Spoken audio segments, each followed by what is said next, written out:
So the size of the fund is what? Well, thus far we have collected approximately 1.9 million. US? EC 1.9 million, 1.7 of which will be available to fund the Universal Service Fund projects. Of course, as part of the project, we also have the administrative costs of the fund, and basically this will cover administrative expenses. So that is basically 10% of the fund. So we have 1.7 approximately, which would be utilized to fund Universal Service Fund projects.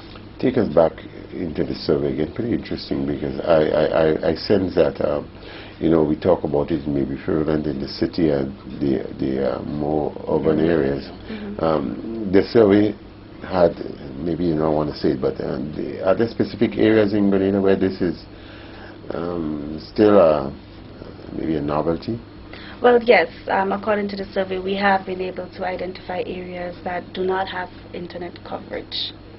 And we also have areas as well. There are a few persons that do not have access to voice, whether it is fixed line or mobile phones. There are persons in Grenada that do not have access to that. However, the mobile penetration in terms of the number of persons who have access to mobile phone is relatively high, as opposed to internet, which is the national average is approximately 12% penetration. 12% is the national penetration of households. Yes. So there is definitely a need to grow this market and ensure that, as Mr. Roberts said, everyone can be able to access the internet.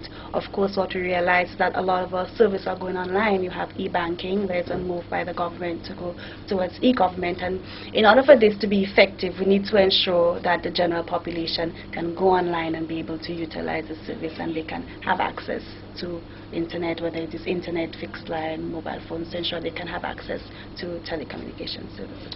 What sense as to the total household in Grenada?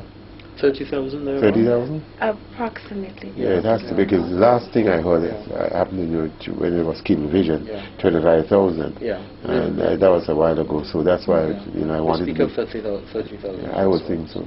And the penetration is 12%. Yes. So that's really, we linger in really a distance behind. Ray, in terms of there are two factors playing a role there. One is the physical access, and the other one is the affordability. Yes.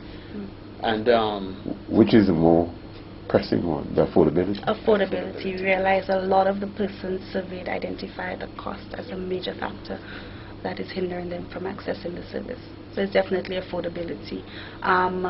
The network coverage as it relates to internet, it's fairly extensive, approximately 70% or so, based on what the respondents, approximately 70%. So at first, initially we thought one of the factors hindering persons was the availability of the service, but we realize it's more affordability. And even the affordability is broken down into two parts: the cost of the actual connectivity and the cost of the terminal equipment.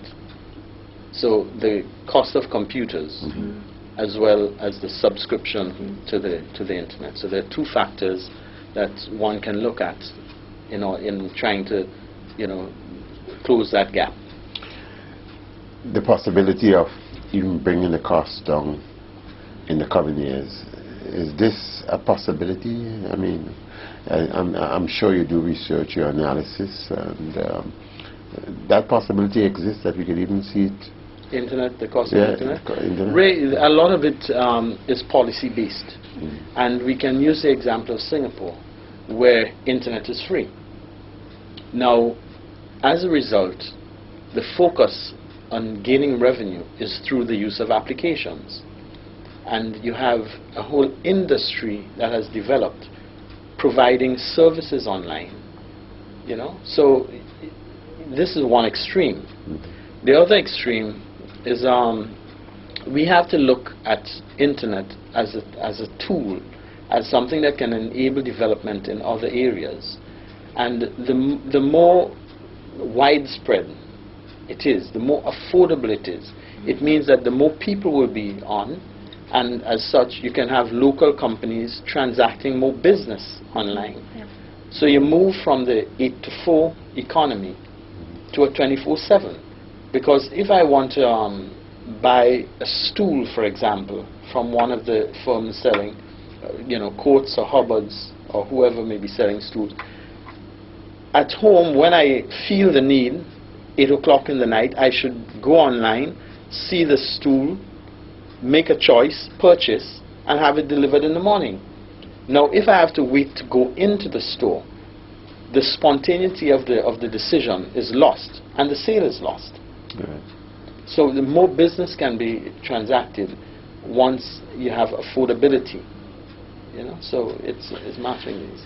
I suppose NTRC domain may be a huge one, because clearly citizen education ought to be a part of it. And I'm fascinated by the fact that you said a while ago that there's this fund and there's this challenge to the Grenadian people to access this fund. So let's take it to schools now. Based on what Vincent said about the possibility of Carriacou, Pt.2 Martinique having this opportunity to produce a project to get fiber optic, the schools in Grenada, whether private or governmentally owned, something like that can be done to facilitate school-wide. When I say the 80-something schools we have, access that funding. Yes. Well, what we realize is that many of the schools already have internet access. However, a lot of the... many of these schools, would there be more in St. George's or Throughout. Throughout. However, a lot of them did not have computers available to serve the student population. Okay. That's basically what we found when we did the survey. However, there are a few that do not have internet access. So schools in Grenada, you would yes, say... there is a project which the Ministry of Education has in collaboration with the Ministry of ICT, the PMO, to ensure that there is internet access in all schools. And so there's 100%? It is available. No, actually, well, yes, it is available. However, information that I got, there are few schools that do not have it, but it is, as Mr. Roberts said, it's available. If you have your computers, you can go to Cable and Wireless with a letter or whatever it is from the Ministry of Education, you will get internet connectivity. Well, but there are some schools who cannot afford, do not have computers, you know, and there are a number of small projects dealing with computerization of primary schools. And that's the Universal Fund will provide support for these schools? It is possible. It is possible. It's submitted as a project. Right. It would have to be considered with the other projects submitted and see which one comes out as the greatest need. Yeah. This fund gets its money from... The fund is collected primarily from the telecommunication providers. Okay. Also, funds can also be received from the government as well as any donor, any individual European or entity Union, that wishes to contribute to the fund. Great. Well, I hope it grows fast. Definitely. Yeah. The more funds we have available, the more projects can be executed, the more benefits for the general public. Okay. You touched on greater access to fishing industry, I think. You touched the school now. We know that schools in Grenada have access. You spoke about marine. No, as part of the objective, making sure that there's coverage and all of that. Right, and that too, I would assume your statistics would indicate people who are in the fishing industry. How equipped are they making use of that technology? Any knowledge of it? We did collect a bit of information on that, and based on the information that we have, specifically with Grenada fisheries and so, there is extensive coverage in that area. Good. So you're spreading without a lot of noise. Yes. Without making a lot of noise. Yes. This is the first. We had you earlier in the week, and this is the second time. So really, actually, we haven't seen much of NTRC in the media talking about their wider programs. But I suppose, based on what you have said this morning, you seem to be covering a lot of grounds. Yes, definitely. Right. I hope you make a lot more noise.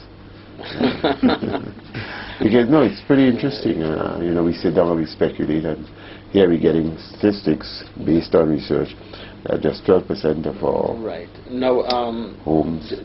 Just, you know, it's still linked to universal service, NTRC. What quite a lot of people do not know is that there is a move afoot to have internet coverage using hotspots. For example, down at the playing ground, which Lime opened in Tantine. Right. You know that there's free internet access there, wireless internet. There's a sign saying that there are a number of other spots throughout the country where the service providers are moving to put in what we call wireless hotspots, so that almost in any public space in Grenada that you choose to sit down with your laptop, you should have service. And this is progressing nicely. People need permission to do these things? No. Well, permission for... Well, I suppose the providers... The providers. Yeah. They need permission. Yeah. And you provide that permission. But if the providers want to provide free internet service, all power to them. Right. You know, That's yeah. right. There's just one thing that I wanted to ask you about again, in terms of going back to the household project. I suppose most of it would be in the city. Most of the coverage that we have now in the city, the rural community, may be the ones that are lingering behind. Krista, what is the distribution like? Based on the information that we collected, coverage is spread throughout. There are some areas, rural areas, of course, that do not have coverage. But as I mentioned, approximately 70% of the communities throughout Grenada has network coverage. Good. And it's not just concentrated in the within St. George's area, urban area, but also extends to the rural areas as well. Well, that's great. You know, most things are oftentimes around the town, the city, or whatever you want to call it, and we distance away from the countryside. But I'm glad to hear 70%, which means St. Patrick's, St. David's, and Andrew, you are part of this whole pie, and growing pie, I would assume. Yes, exactly. Yeah. Right, well, that's great.